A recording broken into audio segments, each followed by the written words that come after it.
Wow. So here we are. It's a month in this government shutdown, and honestly, the whole situation just wild and frustrating. Especially when you start looking at who is actually feeling the pain. The biggest takeaway right now is that the financial pressure is really starting to crush a massive number of federal workers and their families. We're talking about hundreds of thousands of people who are working, like the TSA agents at the airport, but they're doing it with no paycheck. Think about that. They are essential enough to be required to show up to air travel safe and secure, but apparently not essential enough to get paid on time.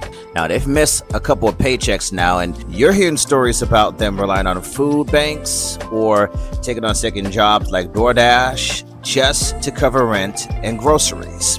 All because Congress can't get a budget passed. The contrast with the other funding is where it gets really complicated and frankly kind of infuriating for a lot of people. You got this bizarre reality where certain big ticket items like funding for the military often gets patched through or reallocated funds from other places to make sure that they get paid on time, or at least they found ways to cover the first paycheck or two. So on one hand, we're prioritizing defense spending and making sure troops don't immediately miss a payment, which is obviously important for their national security. But on the other hand, you have people checking your bags at the airport and keeping the air traffic flowing, working for free. It really highlights this strange, almost broken process of what Congress decides to prioritize in a crisis. And then there's the massive impact on federal subsidies and programs that are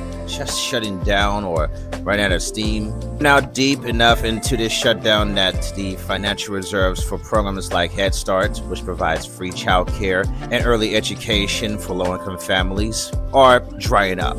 Meaning centers are facing closures and tens of thousands of kids are losing access to essential services. Same with other vital assistance programs like SNAP or food stamps or WIC, women and children. Their funding is running out or already been paused in some states. The irony is that the whole political fight is often over one area of spending like healthcare subsidies, but the real world consequence is that everything from national parks for being close to families, losing their daily food assistance, hitting the fan. It just shows how deeply interconnected and delicate the whole system is. And day 31 feels like a critical tipping point where the consequences are turning from abstract politics into real-life emergencies for the most vulnerable people and the essential workers we rely on every day.